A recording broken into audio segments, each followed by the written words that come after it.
Aujourd'hui, je vais vous parler des 6 choses, des 6 actions que vous pouvez faire facilement pour perdre du poids. Je reviens aux fondamentaux de la perte de poids et je vous dis simplement ce qui marche et ce qui ne marche pas.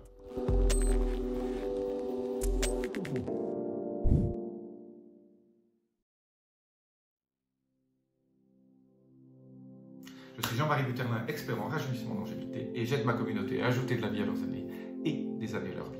Aujourd'hui, je fais une vidéo un peu récap sur la perte de poids, mes 6 conseils pour perdre du poids continuellement. Alors, le conseil numéro 0, qui est l'avant-premier des conseils, et restez bien jusqu'à la fin parce que le conseil numéro 6 est extrêmement important. Aujourd'hui, c'est une vidéo un peu plus longue, donc restez bien jusqu'à la fin, laissez-moi vos commentaires aussi, et abonnez-vous. Donc, le conseil 0, c'est en fait de ne jamais faire de régime, parce que les régimes, bon, vous le savez maintenant bien, tout ça, on l'a vu depuis longtemps, les régimes ne marchent pas, donc faire un régime ne sert strictement à rien. Donc, tous les conseils que je vous donne, ce sont des conseils à vie, hein. Ce n'est pas des choses qu'il faut faire une fois de temps en temps pour rattraper votre poids, parce que ça ne marche pas. Donc, le régime, les diètes et tout ça, hyperprotéiné, tout ça, vous savez très bien que ça ne marche pas. Et pour des raisons voilà, que je pourrais un jour vous expliquer. D'ailleurs, je prépare un programme qui s'appelle le code MFLEX, où je prends un certain nombre de gens et je les coach dans des webinaires toutes les semaines, pendant 16 semaines. Donc si vous êtes intéressé à vraiment perdre du poids et à ne plus le reprendre à jamais, inscrivez-vous. Il y a un petit lien là-dessous sur comment vous inscrire pour mes webinaires code MFLEX. MFLEX, flexibilité métabolique. Donc, personne ne parle de flexibilité métabolique. Et voilà, c'est une des raisons pour laquelle vous n'arrivez pas à perdre de poids. Mais aujourd'hui, je vais vous donner déjà les 6 raisons. Donc, je vais donner la raison 0. Je vais commencer par la première raison. Bon, on ne peut pas... Il y a des lois de la physique et ce qu'on appelle la thermodynamique. On ne peut pas violer ce genre de loi. Et donc, in fine, sans compter les calories ont vraiment quand même, sachant quand même qu'il y a des calories différentes que d'autres, on va le voir tout de suite dans le conseil numéro 2, mais sans compter les calories, il faut respecter les calories. Et donc, quelque part, il faut toujours vous consommiez chaque jour au moins autant de calories que vous avez ingérées. Donc, ça ne veut pas dire qu'il faut faire attention, mais ça veut dire juste qu'il faut, dans les choix de vos aliments, préférer les aliments qui sont à calories beaucoup plus faibles. Donc, quels sont les aliments à calories plus faibles? Bien sûr, ce sont les légumes et les fibres. Pourquoi? Parce que les fibres prennent beaucoup de temps à digérer et avec le conseil numéro 5, je vous expliquais pourquoi les fibres sont si importantes. En tout cas, donc, faire attention aux calories est important sans les compter. Mais, voilà. Donc manger 5 fois par jour, c'est pas bon non plus. Hein. Vous mangez normalement jusqu'à ce que vous ne soyez... Vous ayez encore un tout petit peu faim. Et donc, surtout, mangez moins. Quoi. Prenez des assiettes à dessert quand vous vous servez. Ou alors mangez autant de légumes que vous voulez. Surtout beaucoup de légumes crus. Voilà, donc conseil numéro 1. Faites attention quand même aux calories parce qu'on ne peut pas violer les lois de la thermodynamique. La loi numéro 2, le conseil numéro 2, c'est manger des protéines et des bonnes protéines. Les protéines, ça sont beaucoup de calories, donc voilà, vous avez... Je vais faire un petit retour maintenant sur finalement pourquoi il faut faire attention aux calories et pourquoi manger des protéines et au moins, je dirais, 1 gramme de protéines par kilo. 1,5, c'est... Voilà. Quand on vieillit un petit peu, au-dessus de 55 ans, il faut plutôt augmenter de 1 gramme à 1,5 gramme par kilo de poids, de bonnes protéines. Et quand on parle de bonnes protéines, ce sont des protéines comme de la viande, du poisson, pas des choses qui sont déjà ultra transformées. Hein. Voilà. Donc, le conseil ultime ici, dans ce deuxième volet de mes conseils, c'est pas d'aliments ultra transformés parce que et je vous expliquerai ça dans une autre vidéo, la combinaison sel-sucre est absolument un désastre au niveau de votre cerveau, vous ne vous sentirez jamais vraiment à satiété, et donc ça c'est mauvais. Donc pas d'aliments ultra transformés, mais dans le cadre des protéines, les protéines, ce sont vraiment des choses sympathiques parce que c'est avec ça que vous faites vos acides aminés. Les acides aminés, c'est les briques pour fabriquer vos neurotransmetteurs, pour vos hormones, etc. Donc les acides aminés sont importants et donc les protéines sont importantes. Alors j'ai fait beaucoup de vidéos sur le type de protéines que j'aime beaucoup. Hein. J'aime beaucoup les œufs bio. J'aime beaucoup les poissons, les petits poissons gras. Hein, ce que j'appelle ma trilogie infernale anchois, maquereau, et j'oublie la troisième. C'est très bizarre, je commence à avoir des problèmes. Il faut que j'augmente ma DHA. Anchois, maquereau et sardines. Voilà.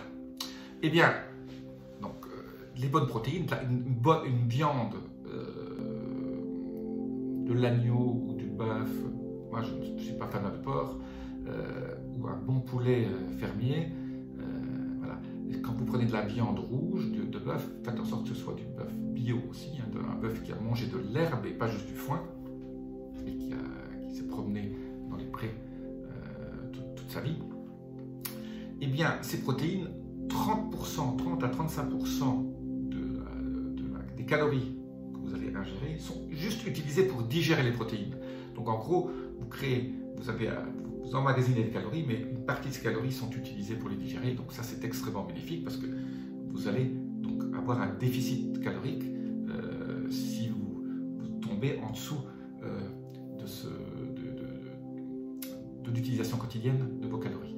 Alors, en fonction des personnes, en fonction si vous êtes une femme ou un homme, vous consommez entre 2000 et 2500 calories par jour. Voilà. Il y a 60% de ces calories qui sont utilisées juste pour la maintenance, juste pour survivre. Même si vous ne faites rien, si vous restez couché toute la journée, votre cerveau utilise déjà 20% de tout ça. Et donc le reste, juste le fait de respirer, ça consomme 60%. Et donc, il reste 40%. 40%, il y a 20% qui est utilisé en plus pour juste bouger, pour faire vos activités quotidiennes. Donc si vous êtes assis toute la journée, ben, vous ne consommerez peut-être que 10 ou 15. Mais donc ceux qui bougent, ceux qui ont la chance de bouger, de faire la cuisine, juste faire la cuisine, ça fait bouger. Juste monter et descendre les escaliers, ne pas prendre l'ascenseur, aller au travail, marcher 1 kilomètre, tout ça est très bon. Et donc vous êtes déjà à 80. Si vous faites un peu de sport, vous avez 10% en plus. Donc il vous reste que sur ces 10% à jouer, et c'est sur ces 10% que vous avez l'activité liée à la thermogénèse et aussi à la digestion. Voilà. Donc si vous digérez des produits, des aliments sains qui consomment de l'énergie, c'est absolument génial. Donc voilà, des protéines extrêmement importantes, et donc des bonnes protéines. Voilà, 1 à 2 grammes par kilo de poids. Troisième conseil extrêmement important, c'est de travailler sur la satiété. Alors je dis bien, si vous mangez des choses qui sont transformées, cette combinaison de sucre et de sel en même temps dans beaucoup d'aliments transformés fera en sorte que vous aurez toujours faim.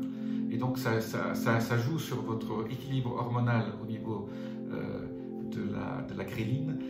Et donc quelque part, c'est pour ça que manger un McDo ou aller manger un fast-food, c'est extrêmement sympathique. Hein.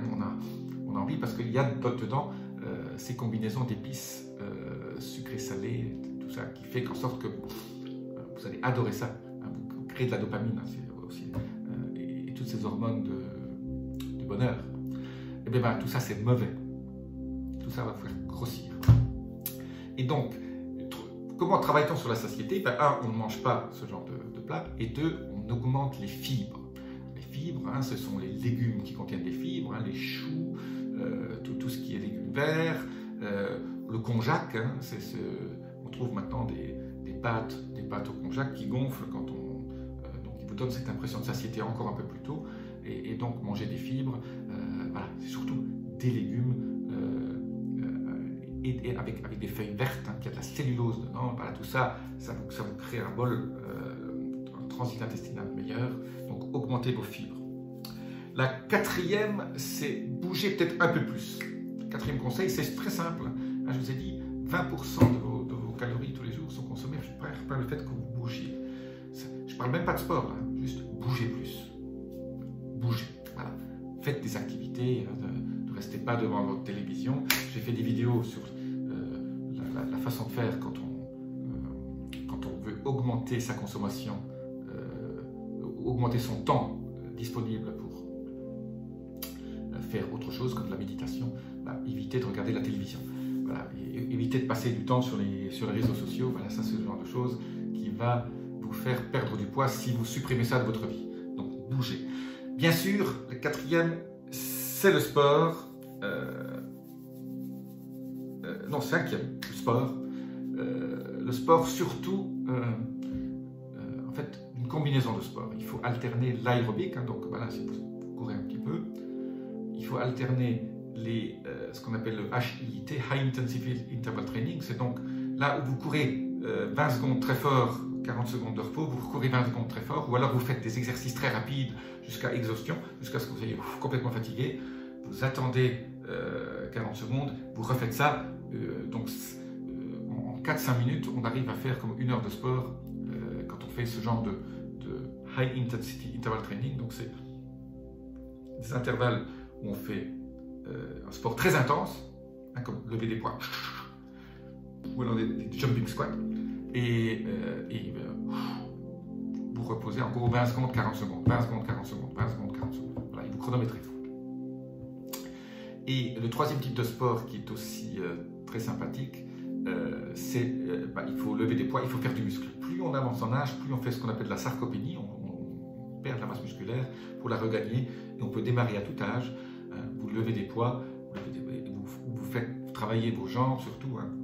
Vous faites des squats, vous levez des poids comme vous pouvez. Hein. Vous commencez par 2 kg de chaque côté ou 1 kg, après vous passez à 5 kg. Faire ça 3 fois par semaine. Donc la combinaison de ces 3 sports, super important. Le 6e conseil, c'est la restriction au niveau temps dans sur 24 heures. Ça veut dire quoi? Ça veut dire c'est en fait un jeûne intermittent. Ne soyez pas... le mot jeûne ne doit pas vous faire peur. En gros, ne mangez que 2 repas par jour. On dit toujours qu'il faut manger 3 repas par jour. Ça, c'est encore des grosses bêtises que certains nutritionnistes qui ont fait leurs études il y a 40 ans vous disent. Et on vous dit surtout le petit déjeuner, c'est le repas le plus important. Tout ça, c'est des bêtises. Maintenant, toute la recherche montre que le jeûne intermittent est une des façons de vivre qui est la plus optimale. Hein. Pour vivre mieux, en fait, maintenant, les 2 choses primordiales, je vous les répète ici, hein, j'ai fait des vidéos longues là-dessus, c'est la restriction calorique et la restriction au niveau temps. Donc c'est le déficit calorique que je suis en train de parler un peu en ce moment. Hein. C'est pas la peine de faire des restrictions caloriques très grandes. Si vous voulez ajuster votre poids, il suffit de baisser de 5%, hein, 10% de vos calories et le type de calories. Hein. Donc c'est pour ça que le type de calories que vous enlevez est très important. Il faut enlever les sucres en gros. Hein. Plutôt augmenter les protéines et les graisses, les bonnes graisses. Hein. Mais le problème, les graisses par rapport à la taille de ce que vous mangez a beaucoup de calories. Donc les bonnes graisses, il faut en manger. Il faut manger un avocat, mais un demi-avocat, ça peut être bien si vous êtes en restriction calorique. Un demi-avocat, ça suffit 2-3 fois par semaine. Ne mangez pas 2 avocats ou toute une boîte de guacamole. Parce que là, vous allez de nouveau rentrer, ce sont des très bons nutriments, mais vous allez rentrer dans une augmentation de votre niveau de calories. Vous n'allez pas forcément pouvoir compenser. Voilà. Donc le jeûne intermittent, 16 heures. Donc essayez de manger, si vous mangez vers 13 heures le midi et vous finissez à 20 heures le soir, hein, vous avez 20-21 heures, hein, vous avez donc 13 heures plus 3 le soir entre 9 heures. Si vous finissez à 9 heures le soir, 21 heures, jusqu'à minuit, vous avez 3 heures, plus 13, ça vous fait 16. Si vous pouvez faire 17, c'est encore mieux. Voilà. Donc, oubliez le petit déjeuner du matin, mais vous pouvez prendre du café, vous pouvez prendre du thé. Voilà. Surtout, pas quelque chose de... Vous pouvez prendre du thé matcha, vous pouvez prendre du thé, un autre thé vert, d'autres thés. Hein. J'ai fait beaucoup de vidéos sur le type de thé que je prends le matin. Vous pouvez prendre un jus de citron le matin avec du vinaigre de chêne, avec du vinaigre de cidre, pardon. Et tout ça va faire en sorte que ne pas interrompre votre jeûne. Donc ça compte pas. Voilà. Ce qui compte, ce sont les aliments un peu, ce sont les protéines, les voilà, ce que vous mangez d'habitude, pas ces liquides, ça ne va pas créer une interruption de jeûne. Alors pourquoi? Ce qui est absolument génial, c'est quand on a ce jeûne intermittent de 16 heures minimum, 17 c'est encore mieux, 18 serait parfait, c'est que en fait votre corps au bout de 2-3 jours entre ce qu'on appelle en autophagie, donc il commence à manger vos cellules sénescentes, hein, ce qu'on appelle ces cellules zombies qui créent cette inflammation qui est si mauvaise pour votre santé. Hein, je répète, l'inflammation est une cause et une conséquence de toutes les maladies chroniques. Voilà. Et donc, pour baisser cette inflammation, l'autophagie, ce mécanisme que votre corps utilise pour se nettoyer lui-même les cellules qui n'ont plus besoin, est extrêmement important aussi pour votre énergie et pour votre longévité. On a bien maintenant, la recherche est là, l'autophagie est super importante. Alors, moi, je dis toujours combien de temps en autophagie et en jeûne intermittent par rapport à moi. Moi, en gros, je dis toujours 3 semaines sur un mois complète de jeûne intermittent ou 5 jours sur 7. Voilà, c'est à vous de déterminer. Tout dépend aussi de votre activité. Si vous, de temps en temps, vous ne pouvez pas. Alors, si le matin, vous voyagez et vous êtes obligé de prendre un petit déjeuner parce que à midi, vous ne pouvez pas manger, il vaut mieux sauter un repas que de mal manger. Et donc, vous pouvez aussi de nouveau manger juste un petit jus le soir, ou boire un petit jus ou quelque chose de simple. Et vous pouvez peut-être faire 24 heures de vin. Donc si vous avez un bon petit déjeuner et pour des raisons X, Y, Z, vous n'arrivez pas à manger le midi ou le soir, faites 24 heures de jeûne et c'est encore génial. Ça va vraiment vous aider à éliminer les toxines de votre corps et à perdre du poids. Voilà, vidéo un petit peu longue. Laissez-moi vos commentaires, notifications, abonnement. Voilà.